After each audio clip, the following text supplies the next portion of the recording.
bless this house. We bless as we sow into you. And we just say, Father, take this offering and bless it in Jesus' name. Amen. All right.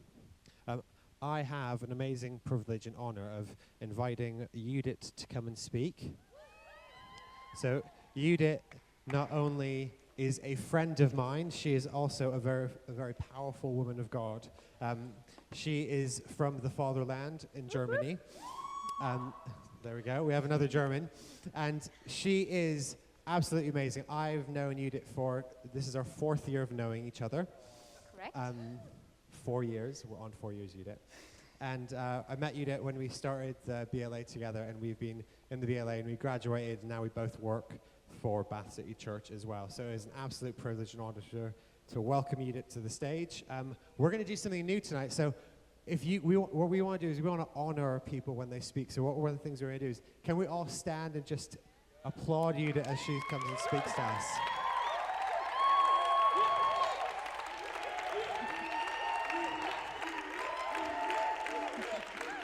Sign her.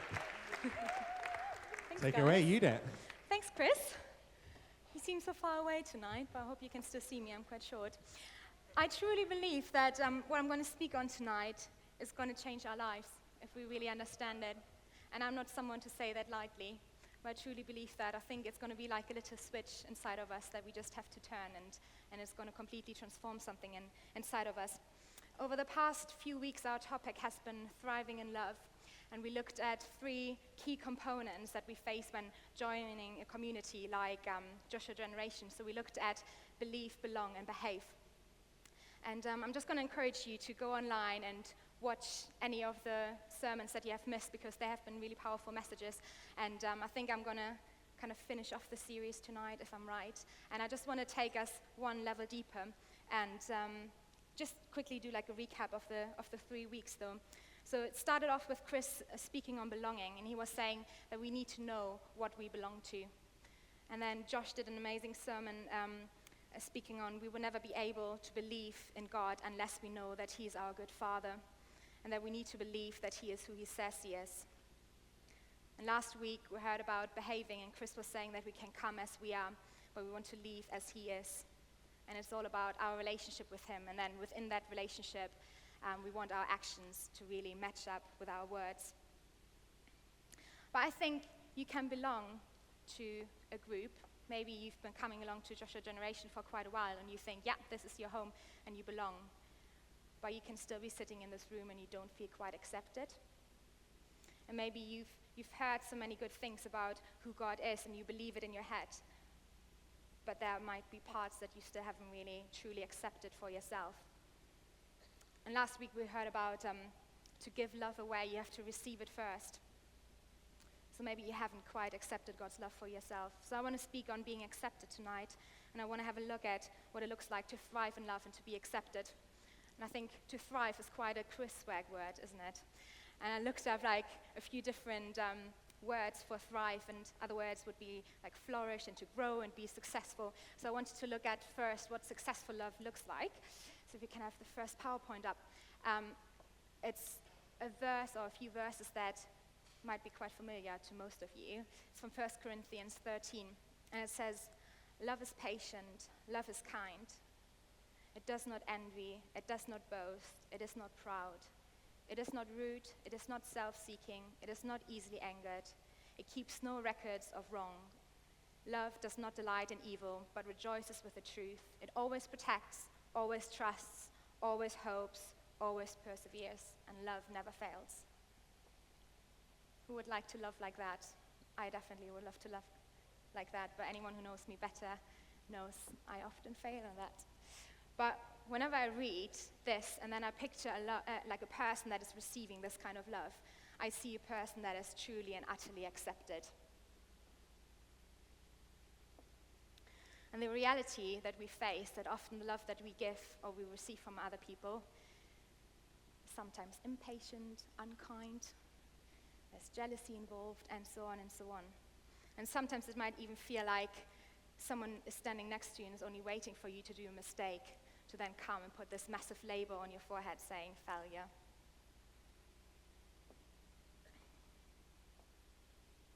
And as a community, I think we really should love and be acceptant of other people. And I think love and acceptance just goes hand in hand. But to do that, in the same way how we have to receive love first, we have to receive acceptance for our own first. So that's why I want to focus on tonight, actually on you and how you feel that you're accepted. And I want this to be something that's not just in our heads, because I know that most of you, or a lot of you, have heard teaching about this many times before, and maybe what I'm saying to you tonight won't be new to you at all. But I'm just challenging you to let this just drop from your head straight into your heart, because we need to know this in our heart. And there are 3 different areas in our life where we want to be accepted. The first one is God. I'm going to look at that later on. Second one is ourselves. And my question for you tonight is, how do you measure yourself and acceptance for yourself? What measure tape are you using? Are you really hard on yourself? What if you fail? Do you beat yourself up? How do you define yourself? I think we spend so much time and energy on being accepted and being accepted by others, and it almost feels like they're like all those hurdles that we have to jump. It's almost like initiation ceremonies if you want to join like a secret club or something that you have to do, and it feels like you have to be super talented, right? If you're part of the music band, you are the one who needs to play the guitar the best, or in your university, you need to get the right grades and marks. There seems to be so much super funny or just super kind, good looking. Do you need to lose 2 stones or change your hair? There's so many things that we kind of feel like we need to change about us, or so many things that are defining us by the people around us. So I'm asking tonight, what are you measured by? What do you let define yourself? And it almost seems like it's such a deep cry inside of us to be accepted. I almost say it's probably the deepest cry that you, if you just walk outside these doors, you see all the people outside having. And we would do almost anything to be accepted. We would almost change anything about ourselves to just fit in. So why do we have those moments of complete insecurity? And I think all of us have them. I certainly have them. And I think it is because at the core of who we are, that's where our worth sits. So how do we handle that with our worth if we don't feel accepted? And I think that's the moment when fear tries to creep in. And I think the first type of fear that tries to come in is fear of not being enough, not being good enough, not being successful enough. And then the second type of fear, or often the first one results in the second one as well, is the fear of being rejected, being pushed away, not being part of something anymore. And if we feel either of those 2 fears, I don't think it just hits us anywhere, but I think it really hits us at the core of who we are. So we try our best, and we're just not good enough. I think we're going to start to feel worthless. Or we are rejected time and time again, and again we start to feel worthless. One of my favorite stories from Max Lucado is about a little wooden figure, a little wooden man called Punchinello.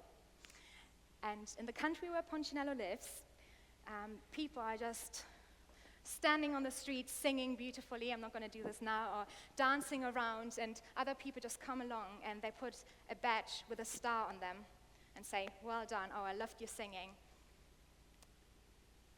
And I think those are the kind of labels that we love. We often say we don't want to be labeled, but I actually think we sometimes quite love labels. We love when someone comes and puts a label on us and says, this is great about you, this is great about you, this is great about you. And knowing our worth and knowing that we're accepted is so essential to us that we're really looking for this massive stamp that someone puts on us to say, you're approved. Well, what I didn't tell you about Punchinello yet, Punchinello wasn't really talented. So whenever he would try to dance in the street, it wouldn't look nice, and people would come, and instead of putting a star on him, they just put a badge with a little dot on him and said failure. Then he would try to dance again, and then he would fall over and would scratch his paint, and more people would come and put a little dot on him. And those are the type of labels that we don't want. that we don't like, that we're afraid of. We're afraid of rejection. And I would say that fear of rejection is the opposite of acceptance. And that's why we run after every little affirmation that we can get. But this one day, Punchinello met this girl. She looked absolutely beautiful. She was great at singing and dancing, and people looked at her, and just person after person just came up and tried to put a star on her, but those stars would just fall to the ground. People would try it again, those stars would just fall to the ground. And after a while, people started to get really irritated with her. And rather than putting stars on her, they tried to put dots on her. But even those dots just started to fall off. So Punchinello realized that there seemed to be something completely different with this girl. And so he started this journey of finding out what this girl is defined by, why those labels that others try to put on her would just fall off. And that's the journey I want to take you on as well. A journey of coming to a place where labels just fall off, where labels just don't matter anymore. See if, like, in the core of who we are, where our worth sits, if we don't know that we're accepted, we long for those labels. Either those positive labels, because without acceptance, we feel completely naked and completely exposed. So we need to clothe us in a different way. So we start to clothe us with affirmation from other people, or even with shame, if we're not good and if we're not accepted and if we're afraid of rejection. And I think that shame and fear holds us back from the abundance of knowing our worth. And last week I've been listening to an amazing guy sharing part of his story, and part of his story of coming to this place of knowing his worth. And I thought it would be really good to have Timothy up right now to just share a little bit about his journey and a poem that he wrote. Guys, so I'm going to share a poem called The Lie, but most of you have probably heard it, but just to give you a bit of a background of where that came from. Basically, I love what Judith said. I really think deep down inside of us, in each one of us, there is a desire to be accepted, to be loved and appreciated. And really what I came to with this poem is that if I'm going to be dependent on my friends, on the people around me, for my acceptance, for my appreciation, if I'm going to be dependent on them for my love, then I'm always going to be disappointed, that I'm always going to be left short, that I'm not going to be satisfied, because, you know, we're all great, but we're not perfect.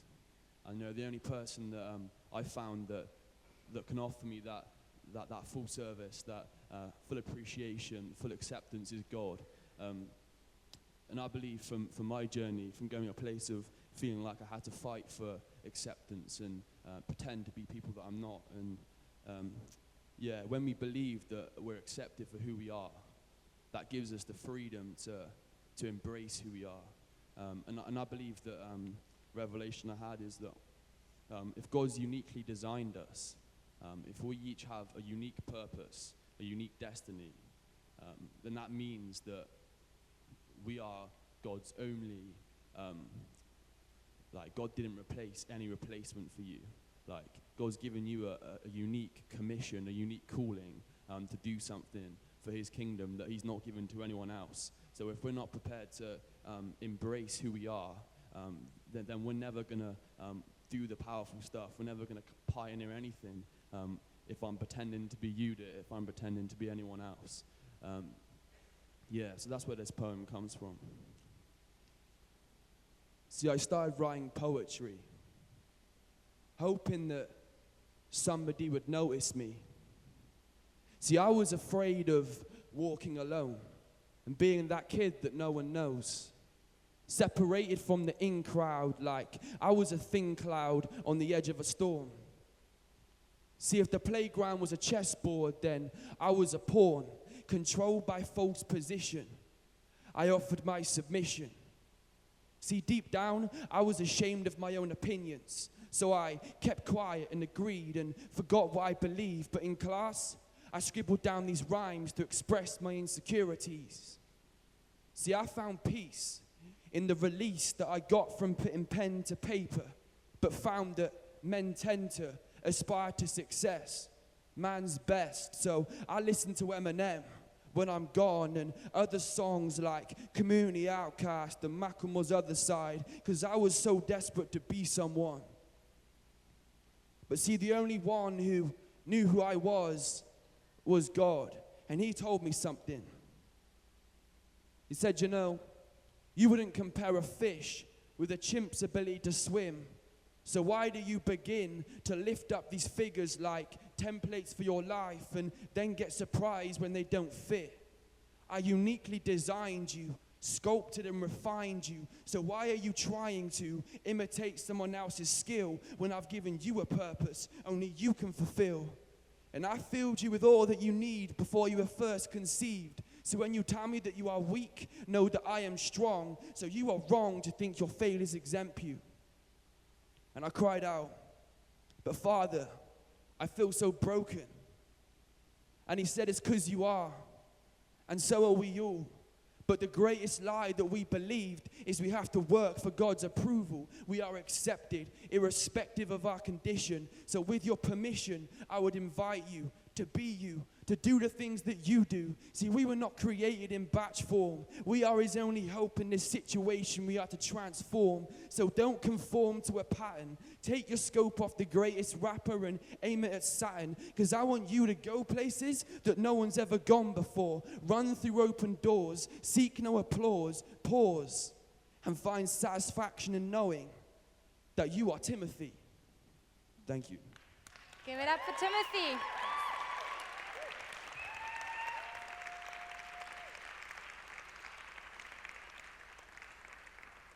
Thanks, Tim. This was amazing.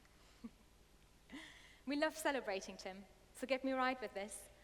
I'm not saying we can't cheer for him, we can't celebrate him. You know, Tim, right now, I really honor you for your amazing talent that you have. You're so good. But I love that with his story you can hear that it's not our applause or our comments about his talent that is defining him. You know, I think as a community, we actually need to be more encouraging and we need to declare the truth over each other more. So let's just start and do that, but let's not take our worth from that. Well, I love this last line. I paraphrased it a little bit because it's like, but that he takes his worth out of knowing that he is Timothy. And it's because God has called him by name. And that's the same reason why the stars and the dots on the girl in Punchinello's story fell off, because she actually knew that her creator had called her by name, and that's who defined her. She didn't let anyone else around her define her, whether in the good way or the bad way. I want to have a look with you at Isaiah 43, verse 1, the second part of it, and it says, "Do not be afraid, for I have ransomed you. I have called you by name. You are mine." Let's just pretend the first line, or the first two lines on screen, weren't there. What would that tell us about our worth? It would say that God says, I've called you by name, you're mine.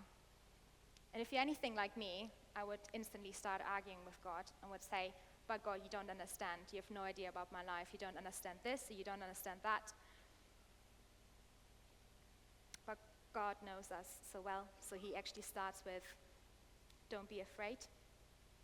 He starts with, there's no reason for fear. There's no reason for fear of rejection, of not being good enough, any feelings of shame, of worthlessness. And then he continues with saying, I have ransomed you, or I have redeemed you.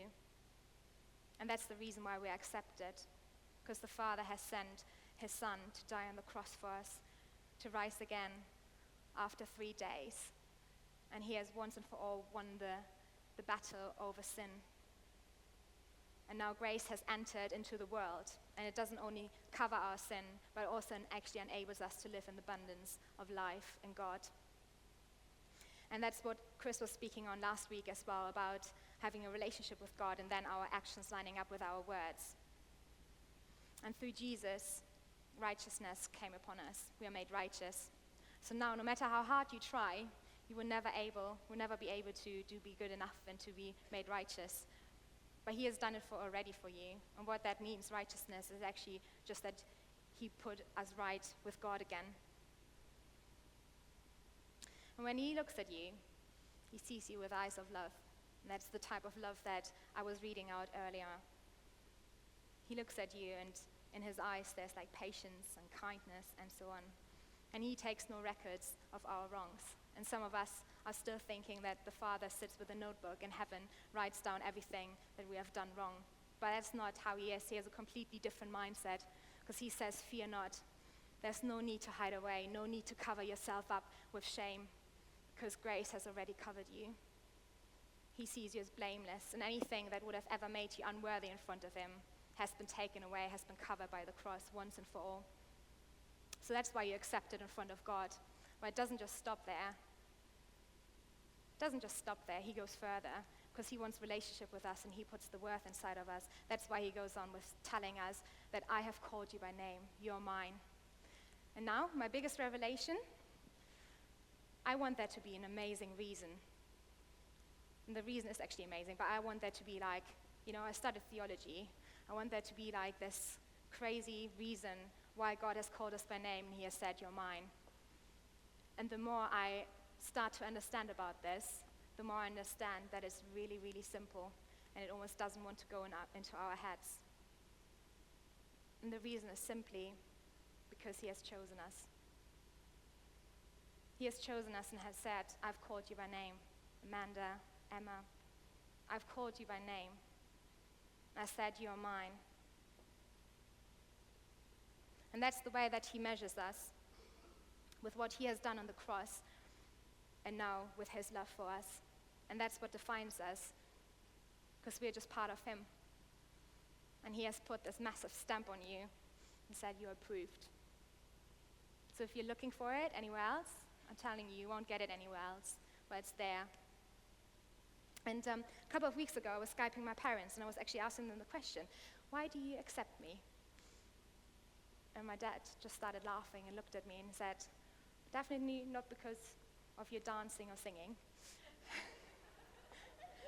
But you need to know, like every time I come home, actually my dad and I put like the best upbeat 90s worship music on, and the two of us just dancing like crazy through the living room. Or I just come home, sit down on the piano, start playing and singing. My dad comes into the lounge and just basically drops everything that he's doing. He just sits down and just listens to me, and I know that he's getting really emotional and really touched by it. And I know it's not of the product that comes out while I'm playing or singing, but it's because it's me doing it. So I know he absolutely loves that about me. So for him saying it's not because of my dancing and singing actually means a lot to me, and it was speaking like quite deeply to me. And he was saying when I was born and he saw me for the first time, he looked at me and it was almost like he was saying the acceptance just happened to him. Like he couldn't do anything else. Because he looked at me and he was like, a part of me is inside of you. And I'm telling you, I have an amazing, incredible dad. And some of you might be thinking like, you've never experienced that from your own dad. I'm telling you there's good news, because we have a perfect Father in heaven who, when he created you, he has called you by name. And he has put part of who he is in you. And he has said, I love you and I accept you. And if you have a great dad like me, take off the limitations that you have put on the heavenly dad, because he's perfect and our earthly dads will never be.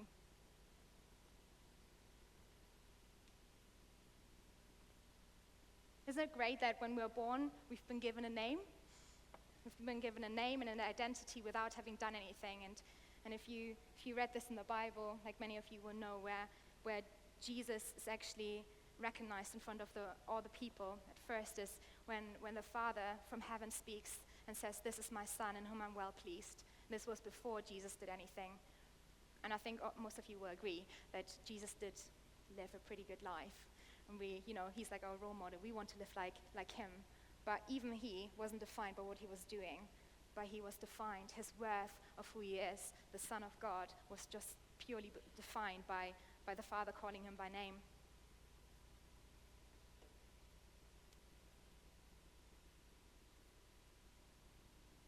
want to be quite honest and vulnerable with you now, because I want to give you the opportunity later on to be the same. And I want to show you that this is a safe place, and this is a family. And I truly believe that there's a difference in being vulnerable and doing that in wisdom, and knowing you're a son or a daughter of God, or hiding away in shame.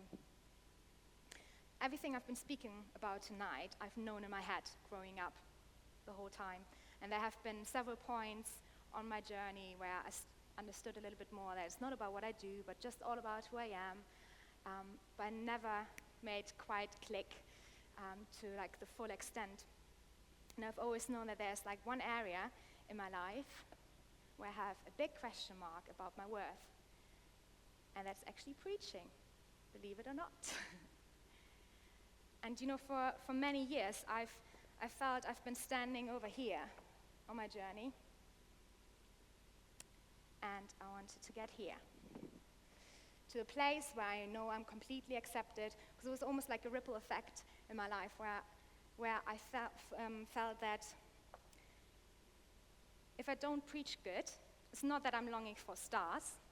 It's not that I'm longing for all of you to say, you're such a good preacher. That's not what I'm longing for. I'm just afraid of the dots. And actually, no one has ever put a dot on me about preaching. The only person who has ever done that is myself.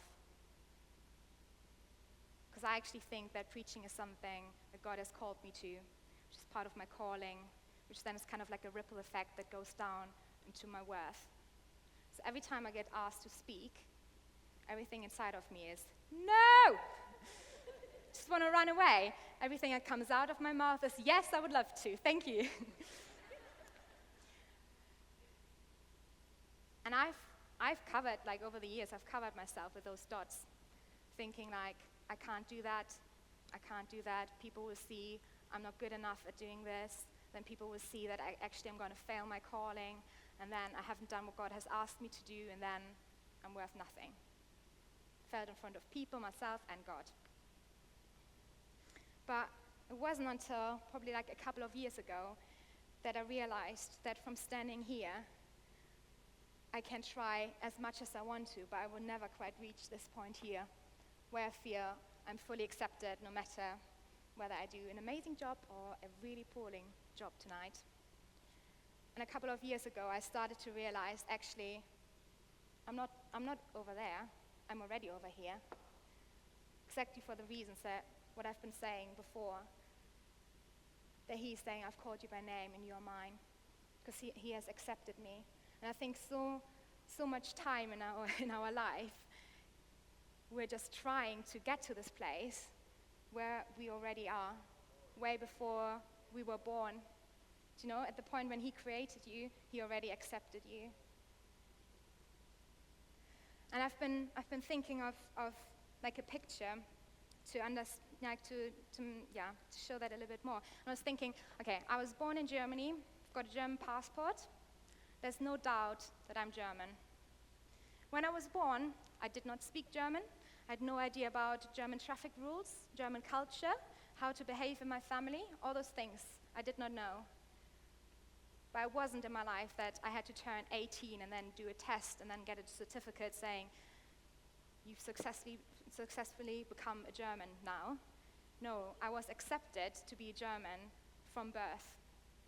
And I think that's the same way. From birth, you're accepted in your worth and in your identity, in who you are and who God has made you to be. And then it's kind of more of an outworking of, okay, what does that mean? How do I speak the language? So I've come quite a long way, because I'm actually really enjoying standing here right now. So I know that God has done quite a lot inside of me, but I'm still telling you that this week, fear has been knocking on my door and has said, come in. At times it actually felt like it was camping outside my front door. But the Bible says that in Galatians, it says, we're no longer slaves, but we're sons and daughters. And Jonathan and Melissa Helser, they just wrote a song where it says, I'm no longer a slave to fear, I'm a child of God. I'm no longer a slave to fear, I'm a child of God. And I've been thinking about that a little bit, and I've been thinking that a slave has no rights. So when I'm in my house, and fear knocks on my door and I'm a slave, I have to open and I have to let the fear come in.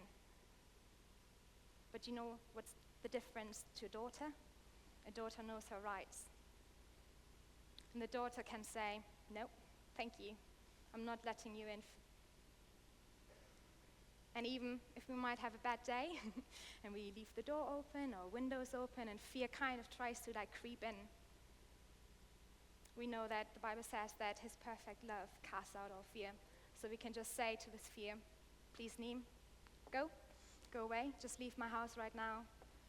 Because if we truly know our identity in him, and if you truly understand the rights that you have and the authority that you're carrying by being a son and a daughter, you can say no. You can say no to the fear, and the fear has to go.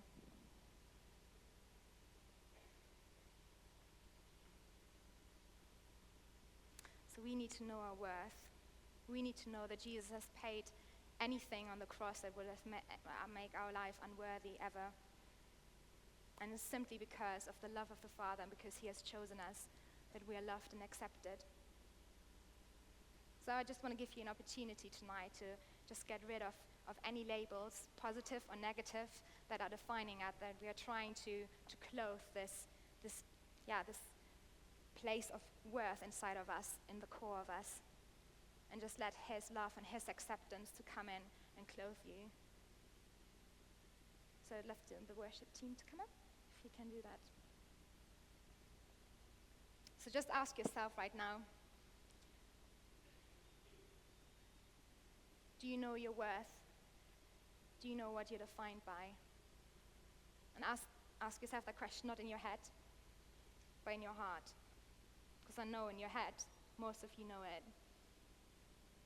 But in your heart, what are those situations in your everyday life where you're walking through, where actually if this happens or this happens, you're not quite sure what your worth is anymore?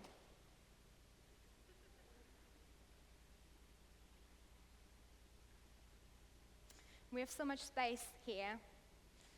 I'm going to be one of the first ones to just be down here, and I'm just opening the space up for you. If you say, actually you feel maybe how I felt a few years ago, that I was here and I tried my best to come to this place of being fully accepted, and tonight you just want to say, you just receive the fact that he has chosen you. It's just a fact.